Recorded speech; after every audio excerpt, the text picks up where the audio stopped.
let's get organized. And Daniel, we're about halfway here. Perfect. Let's not spend too much time, but let's give our audience just a good overview, of, obviously these are not the exact process documents that we are using here. Mm-hmm. We have a way more sophisticated methodology and, processes. But we took a lot of time to put together basically a very simplified version of our process documents. Why is that so important? Again, this is part from the SEO strategy framework. Unless we know exactly, what our clients are looking for, unless we know, who the clients are, unless we define, the goals, desired outcomes, how we're going to track success, reporting, etc., we're not going to be successful. We're probably going to be fired after 3 to 4 months. So everything needs to be documented. Define the strategy, how we're going to communicate, onboarding, all that good stuff. Only then can we put together a meaningful strategy that actually makes sense and that has a chance for us to be successful. All right. We have created 5 templates here, and I'll let why don't we start with I'll take this guy real quick. We make it a little bit bigger. Again, just make a copy of this, go to File, make a copy, add it to your drive, or download as Microsoft Word. So you wouldn't believe it, but many companies, they actually don't have a proper business plan or a marketing plan. So this is a template that will allow you to, hey, let's just put everything in order. Why are we deciding to launch this product or service? What's the story behind it, the messaging?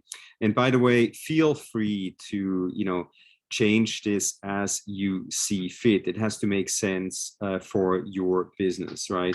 Are there, who are the end users, influencers, decision makers, what not? Again, I'm not going to go over great detail here, but it has a lot of really good information, I believe, that will allow you to, tackle an SEO project that's really well organized, thought out, has all the information in there that you can share with other team members. All right, I'm going to close that puppy.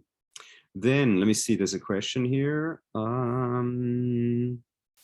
Yes, Maria, Cecilia, I put that in the email that I sent out, and then I will resend those templates again.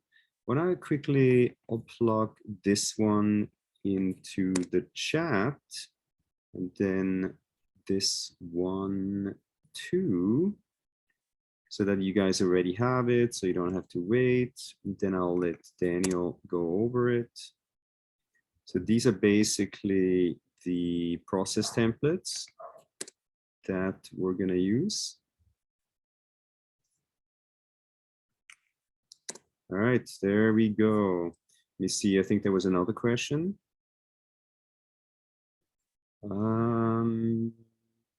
All right, so yeah, well, I'll put those again in the link in my follow-up email. Daniel, I let you talk about onboarding a little bit. Yes.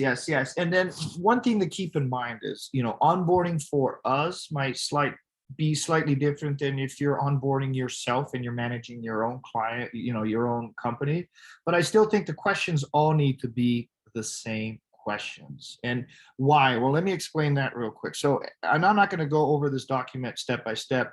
And then, one of the things that, for example, it's very interesting is in the beginning, and I get this question from a lot of people, is like, why do I have to fill out this big, long questionnaire? I mean, all I need is, to tell you a couple keywords, and then we want to rank highly for these keywords. That's it.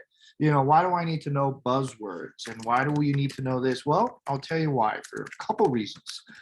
Number one, as we start creating, for example, citations, or if this is a local business, right, we need to really understand, the address and the services, because one of the big things that makes it so a Google My Business page is going to rank highly is the consistency on how those citations are listed across multiple directories.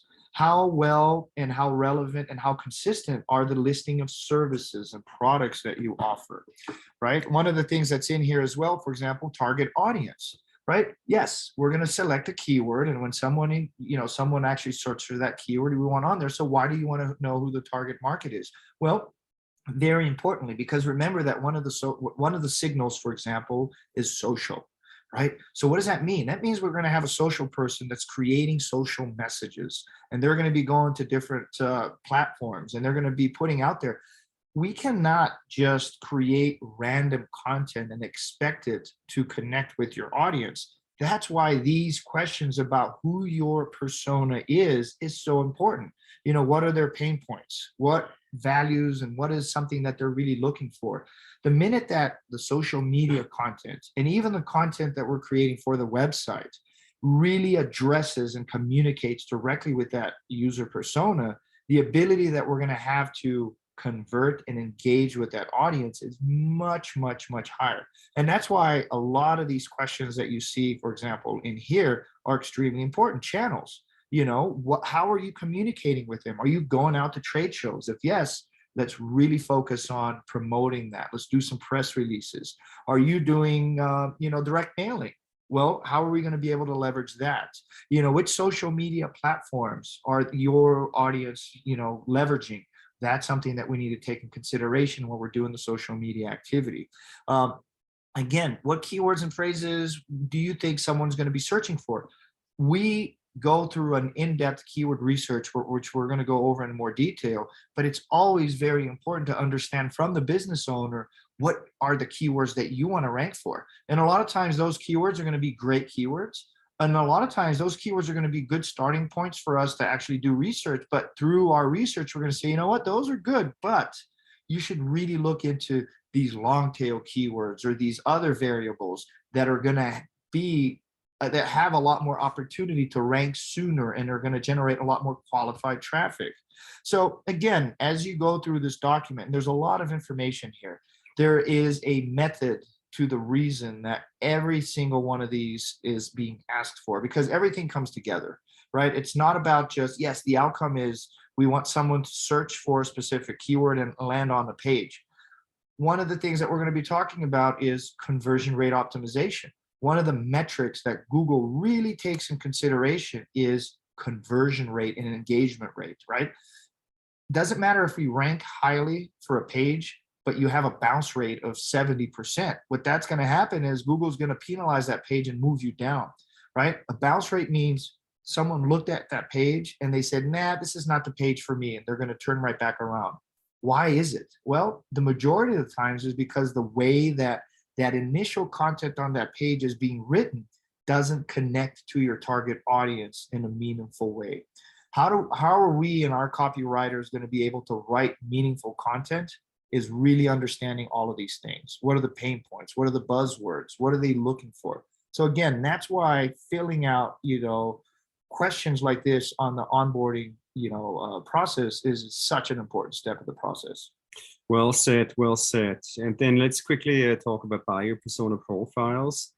So I teach part of a master's degree online for the University of Strasbourg, France. I make my students fill out this buyer persona profile. So I invite you, if you're up for it, think about your business, think about who are the people that will potentially get to your website and what's their intent, So right here, think about, is it somebody doing research? Is it the decision maker, an influencer? Just write down here, influencer. And then fill this out. You don't have to pay a lot of money to an expensive consultant to do these buyer persona profiles. I believe this is something that you can do yourself. As part of even the initial questionnaire, we ask our customers, hey, who is it that you're targeting, etc. So we write this down already. So we do this sort of like on the back end already. We know who we want to get to the website. A lot of people, they actually don't. So feel free to do this exercise and maybe share it next time. All right. Then, so if you're doing SEO yourself, you might as well have meeting notes and a meeting agenda. Something simple like this will do a Google Doc where you keep track of team members and then write down, hey, this is when we met, this was the agenda, these are the action items. John, do it by XYZ. You can hyperlink stuff here. Something simple like this will do. Then during the content development portion of this class, we'll go over this template. But again, this is, I make my students use this template. They have to create a search engine optimized blog post. And this is basically, these are the guidelines that I'm making them follow. So we'll get to that when we talk about content marketing. And then this is the SEO project worksheets, Google spreadsheet. We're gonna, hopefully we'll have time to do keyword research, low-hanging fruit keywords, keyword mapping. So we'll walk through these tabs as we're doing, covering the rest of this course here today. All right, that being said, I think we already have to watch the time. Let me close a few tabs here. There we go. All right, let's get to the next slide here.